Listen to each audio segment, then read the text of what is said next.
ሰላም ሰላም፣ ጤና ይስጥልኝ የኔ ውድ ቤተሰቦች እንደምን ዋላችሁ? አለሁ እግዚአብሔር ይመስገን። እንግዲህ ጨረቃዎቹ ሽምግልና እያላችሁ በአንድ እግር አቆማችሁት ነበረ እንዴ? በጾም የት ሀገር ሽምግልና ነው የሚላከው? የኔ ውዶች ያው ስለምንወዳቸው ነው። ምን ያህል ሰው እንደሚወዳቸው ማየት ያውቃሉ ብዬ አስባለሁ። ያውቃሉ እኮ ያው ያንን ችግር ተፈጠረና ሁለት ቦታ ተከፈለ እንጂ ያውቃሉ። ያንን ደግሞ ሁለት ቦታ የተከፈለውን አንድ ለማምጣት እየሞከረ ነው። ብሩክ ያለማየሁ ልጅ ተሳክቶለታል። ማርያምን በጣም ተሳክቶለታል። መግቢያ ላይ የተናገራቸው ንግግሮች አሉ። ማርያምን በጣም በደንብ አድምጡትና ማርያምን አንድ ሰው ከሰው ጋር ሆኖ ራሱን ማግኘት አይችልም። ምክንያቱም ራሳችሁን የሆነ ነገር ብቻ አላቅም ራሳችሁን የምታገኙት ብቻችሁ ሆናችሁ ነው። ማሰቢያ ጊዜ ማለት ነው።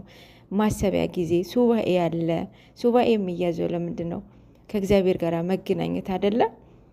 አሁን ምንድን ነው ወደ ገዳም መሄድ አስብ ያለው ብሏልና እኔ ማርያምን በጣም ነው ደስ ያለኝ። ያንን ፓርት ደጋግሜ ነው ያየሁትና የሰማሁትና እግዚአብሔር አምላክ መንገዱን ያሳያችሁ። እኔ ብዙ ጊዜ እናገራለሁኝ ባይዞ ማርያምን ትዳርም ይሁን ሪሌሽንሽፕ ጓደኛም እምነታችሁ ላይ በደንብ መጠንከር አለባችሁ። የእውነት ብዙ ነገር ይፈታተናቸዋል።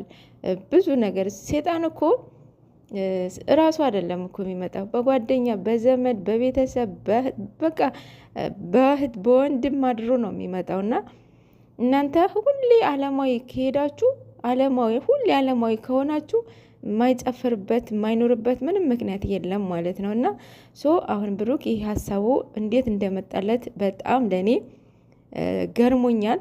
አሁን ሀሳብን ያስጨርስ ለቦታው ያብቃችሁ።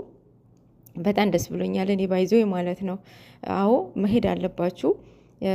ሁለተኛ ነገር ደግሞ ቅመም ብዙ ጊዜ ሰውን ተርስ ታደርጋለች ብሏል። አዎ ማለት በቃ ሁሉም ሰው ታምናለች ቅመምዬ ማለት ነው። የዋህ ነች በቃ ያለ አይደለ። አንደኛ ነገር ብሩክን እንዲጎዳ አትፈልግም። ይሄ በዚህ ነው እኔ እያየሁባት ያለውኝ ማለት ነው። የእሱ ደስታ ነው የምታስቀድመው እሷ። በቃ የሆነ ነገር ሆና ተጎድታም ይሁን የእሱ ደስታ ታስቀድማለች። እንዲህ ካስደሰተው ብላ ማለት ድሮ ማለት ነው። የሆነ ጊዜ ካስታወሳችሁ ከሀሰን ጋራ ድራማ ጀምረው ነበረ ካስታወሳችሁ ማለት ነው። በመሀል የሆነ ፋውል እንትን አለ። ከዛ ብሩክ ወደ ዱባይ ሄደ ማለት ነው።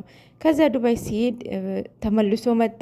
ተመልሰ ሂድን ያለችውና ያንን ልጅ ሳላገኝ አልሄድም ብሎ 1 2 3 4 ቪዲዮ ተሰራ። ከዛ በቃ ለመሄድ ወሰኛለሁ ብሎ እንትን ሲላት እናንተ የትም ሄድ የትም ያንተ ደስታ ያንተ በህይወት እንድትኖር ነው የምፈልገው፣ ምንም ነገር አልፈልግም ማለች። ገብቷቸዋል። ያ ማለት ምን ያህል እንደምትወደው በቃ እሱ ምንም ሊሆንባት አትፈልግም። ይህን የተረዳሁባት ማለት ነው። ይሄ ደግሞ ራሷ ነው የሚጎዳት ማርያምን። ይሄ ራሷ ይጎዳታል። እና ይሄን አንደርስታንድ ማድረግ ይሄንን ሀሳብ ማምጣት ማርያምን ሳላደንቅ አላልፍም። አሁንም ሂድበት ማርያምን። የራሳችሁን እንትናችሁን ታገኛላችሁ ማለት በቃ ራሳችሁ አሁን በቃ ወዳጃችሁ ጠላታችሁን ትለያላችሁ ምናምን ነገር ብዙ ነገር ቅድም እያልኩኝ ነበረ።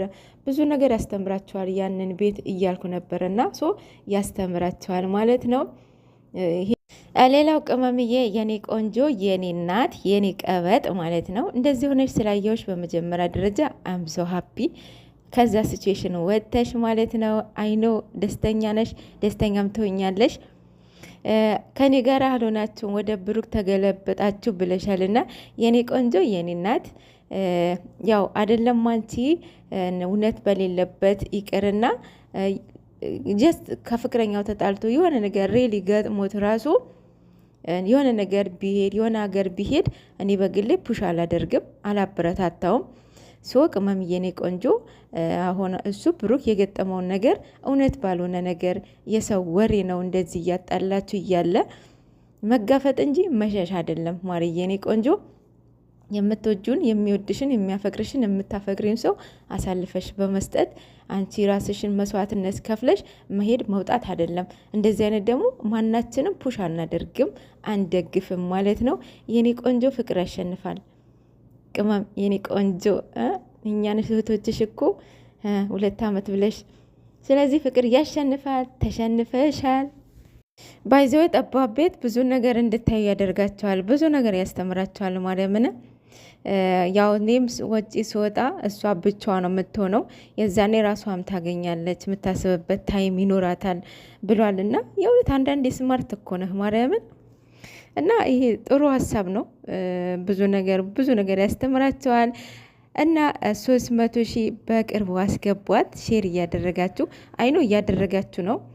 ለምን እንደማይጨምር ባላቀም ሼር እያደረጋችሁ ነው ያለውኝ። አሁንም ሼር እያደረጋችሁ ሰብስክራይብ እናስገባት። 300 ሺህ 350 ሺህ እናስገባቸው። ማርያምን ማደግ የሚፈልጉ ልጆች ናቸው። ብዙ ኦብስታክል እየመጣባቸው እየቀናባቸው፣ እንደዚህ አይነት ሰው ደግሞ ፑሽ ማድረግ ነው ያለብን ማለት ነው። ምክንያቱም የምናስቀምጠው ለሰማይ ቤታችን ነው። የምር እንደዚህ አይነት ሰው ልስራ ሲል እንዲሰራ ፑሽ ማድረግ ያለብን ብዬ አስባለሁኝ። ከዛ ሲቹዌሽን ስለወጡ ከዛ ስራ ስለወጡ በጣም ደስ ብሎኛል፣ እኔ በግሌ ማለት ነው። ማርያምን እዛኮ አታውቋቸውም። በስማም እነሱ ሌላ ሰዎች ነበሩ፣ እኛ እናውቃቸው ነበረ። አሁን ደግሞ ትክክለኛው ጨረቃዎቹ መጥተዋል። ያንን ቤት ደግሞ በቅርቡ ደግሞ ቀንትን ፕሮሚስ እንድታደርግ ማለት ሽምግልና ልከ ፕሮሚስ እንድታደርግላት ማለት ነው። መግቢያው አይታችሁታል። እንትን ምግብ አቅርቡ የሚሉ ቦታ የተናገረውን አይታችኋል። መጀመሪያ ጨርሰዋል ምናምን ረሱልሽ ምላስ ጨምረዋል። በስማ